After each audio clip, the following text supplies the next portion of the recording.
Barbra Streisand's life is one of those stories that doesn't sound real until you hear it all. She wasn't born famous. She didn't grow up in a big house with a loving family cheering her on. Her story began in a tiny apartment in Brooklyn, with more heartbreak than comfort. And yet, she became one of the most famous names in Hollywood. Her voice, her face, her strength, all unforgettable. But behind the awards and spotlights, Barbra's life was shaped by pain, rejection, and the kind of resilience that most people only read about. She was born in Brooklyn, New York, in 1942. Her family was Jewish, and for a short time, they lived a fairly normal life. That ended when she was just a year old. Her father, Emanuel Streisand, died suddenly from health problems. He had epilepsy, a condition most people didn't understand back then. Her mother, Diana, didn't tell her the truth. Instead, she said he died from working too hard. That lie stuck with Barbra and created a strange fear that if she ever worked too hard, she might die too. Imagine growing up thinking that success could kill you.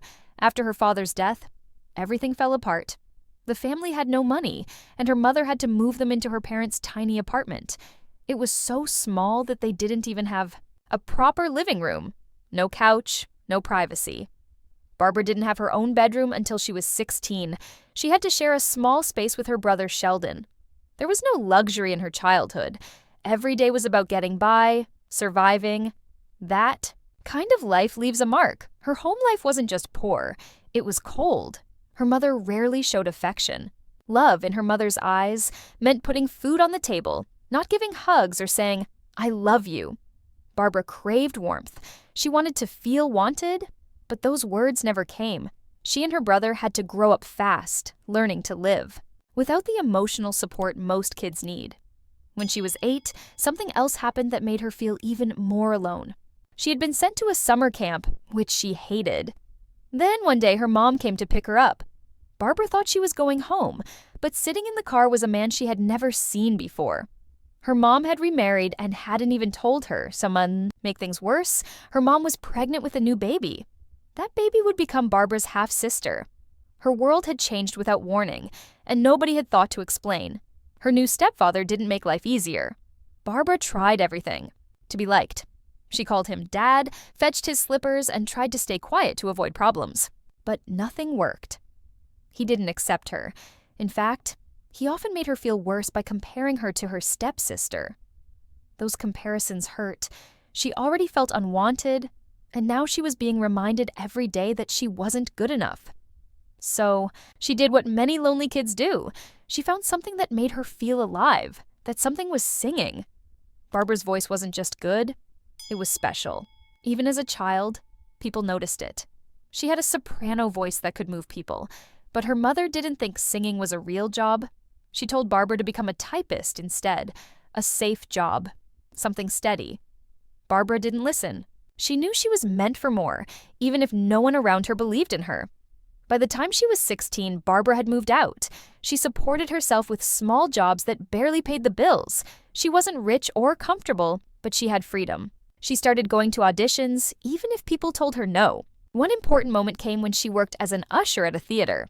She heard they were auditioning singers. She tried out. She didn't get the part, but the casting director gave her advice that stuck with her. He told her to put singer on her resume. That was the first time anyone told her she could actually make it. Barbra wasn't living a normal life. She wasn't trying to. She sang in a gay nightclub in Greenwich Village.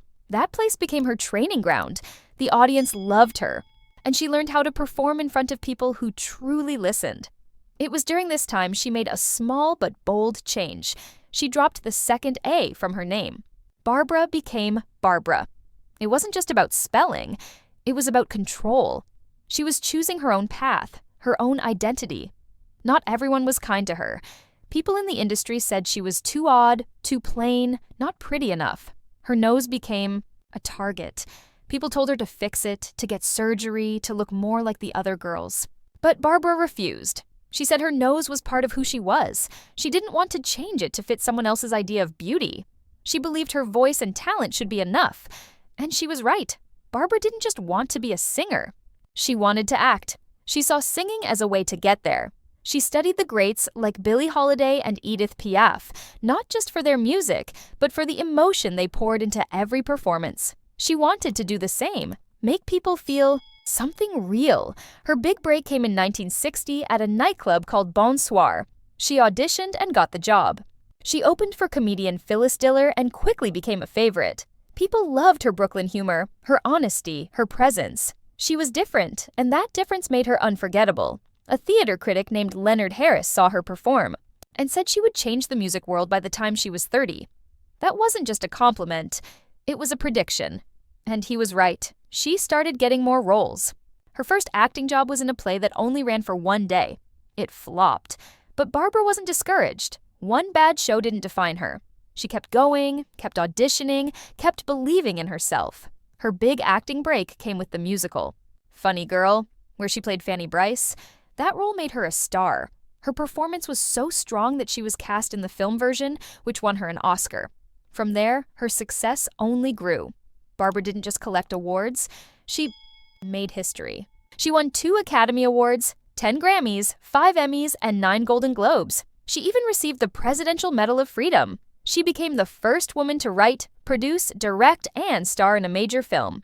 She did things no one thought a débauché woman in Hollywood could do at the time. She broke barriers just by being herself. Even with all her fame, she never forgot her past. She remembered what it felt like to be ignored, dismissed, and hurt. She used that pain in her performances.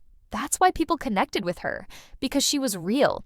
You could hear the emotion in her voice, the fight in her songs. She wasn't pretending to be someone else. She was just Barbra. Now, at 82, Barbra's story still inspires. She's not just a legend because of her awards or fame. She's a legend because she never gave up, even when everything was against her. Her childhood was filled with sadness, but she turned that into strength. She didn't change her looks to fit in. She didn't listen to the people who said she wasn't good enough. She created her own space and forced the world to notice. Her son has recently opened up about her life, giving people a better understanding of the woman behind the microphone. He shared how much she went through and how hard she worked to give him a better life than the one she had. Those stories show a side of Barbra that's often hidden behind her fame. The loving mother, the survivor, the fighter. Barbra Streisand's life proves that being different isn't a weakness. It's a strength. She took her pain and turned it into art. She faced rejection and didn't back down. She made choices that scared people but stood by them. And in doing so, she became one of the most respected artists of all time.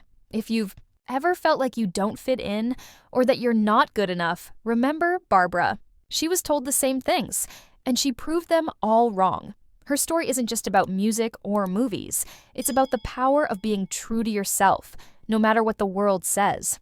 If you enjoyed hearing Barbra Streisand's story and want to hear more inspiring stories like this, don't forget to subscribe and leave a comment. Let us know which story you'd like to hear next.